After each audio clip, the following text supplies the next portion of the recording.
Okay. All right, rest assured, I am a professional comedian. You know how you can tell a comic, oddly enough, it's by the hands. Right? Like if you were to feel my hands, they are soft as a baby's ass.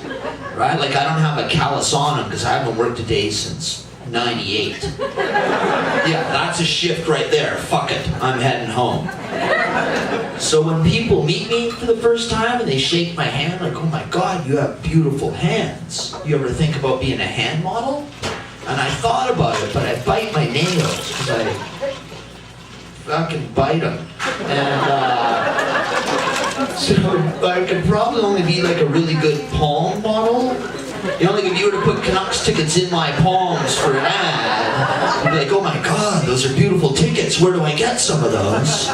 But then if I turn my hand over, you'd be like, holy fuck, a crack addict stole those tickets. A fairly short career. I don't care much for our smoking law in this city. 5 meters from any entranceway.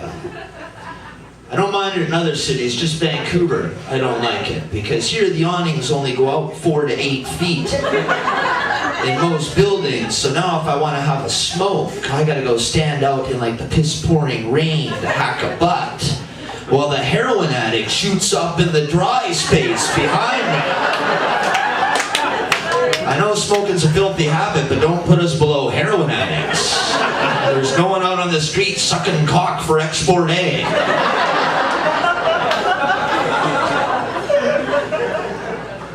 We also passed, are you aware of the new bylaw in the city?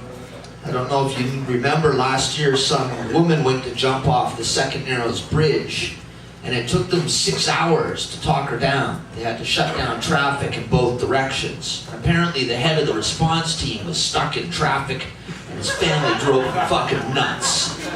So he passed a new mandate putting a 2-hour maximum cap to deal with this type of situation. So I guess now if someone goes to jump off a bridge, we send in a negotiator to try and talk them down in 2 hours, and if that doesn't work, I guess they send in a pusher. It's just a guy with great big forearms and one flat boot in case he gets a rail grabber, he can finish the fucking job. Huh? No, you made your choice. You're wearing a bathing suit. In you go, you fucking... I like this crowd. You guys are fun. The last show I did, they made me do an old folks hospice. Yeah, because they say laughter is the best medicine, but I don't know. Right? So they brought me in and they made me stand there, and then they started wheeling in all these old people in wheelchairs, and they all had on like oxygen masks with the hose that went down to the tank, and they put them all in a semi-circle around me.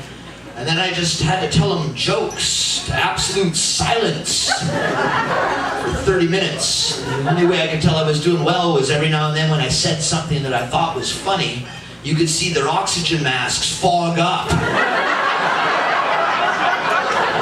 Look at that guy, he's got condensation forming in his. Look, that guy just pissed himself. Look, it ran into that bag on his boot. Fucking killing out here.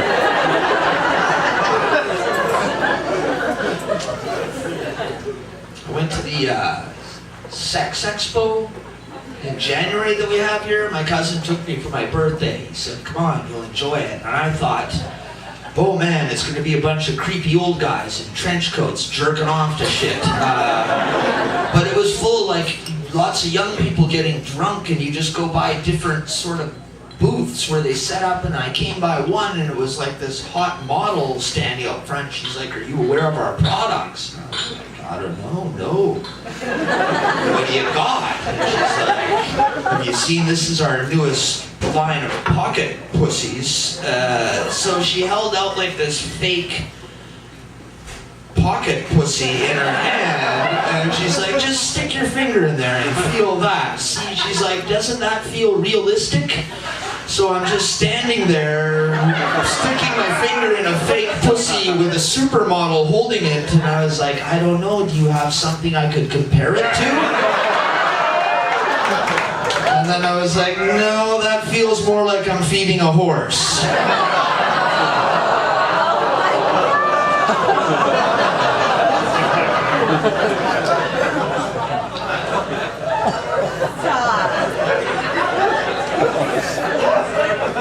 I recently got called in for jury duty. I don't know if you've ever been called in, but the deal is you get to go in and give an excuse to the judge, or you gotta serve, right? So I was like, man, I gotta get out of jury duty, and I was like, what should I do? And I asked all my friends, and they all gave me the same advice, like, just act like a racist. When you go in, be the biggest fucking racist you can be. No one wants a racist on the jury. And I thought I should be okay with a pedophile-style mustache. So you go in and they draw you, everyone out of a hat. They got like 100 of us. I drew number 19, they need 8 people to fill the jury box. And basically all you do is go up and give your excuse to the judge, or the lawyers can challenge you if they don't like the looks of you and kick you off the jury. So a guy would just step up to the judge and he'd be like, yeah, I own one of those hot dog carts and I just can't retrain someone that quick, so. He's like, yeah, I hear you, man, you're excused, right? And then this woman came up, she's like, I got a cat, I fed that poison food about a year ago and doesn't trust anyone else to feed it, so. He's like, oh, pet owner, I hear you, you're excused. I was like, holy shit, you could have just stepped up and gone like, I got the pay-per-view game for Wednesday, I already bought the beer and shit, so. And the other person would step up and freeze, they'd be out an excuse, they'd be like, you're in the jury, they'd be like, fuck! Stepped up like, I can't serve, I gotta go to Kelowna, do a show. And like, oh no, he decides to make an example out of me. He's like, that's not good enough. He's like, what do you do? And I'm like, oh, I'm a performer. And he's like, oh, what kind of performer? I'm like, oh, well, you know, I do live performance. And he's like, could you be more specific? I'm like, well, I'm a professional comedian. And then I heard the 2 lawyers in unison jump up and yell, challenge! Because they don't want a comedian on the jury either, it turns out. So I go to leave and he's like, where are you going? I'm like, I just got challenged, so I'm heading for a drink. And he said, oh no, you don't get to leave till I dismiss you. He's like, how do we know that you're not just making this up to get out of jury duty? You're gonna have to address this court with a joke. I was like, okay, so 2 darkies walk into a bar.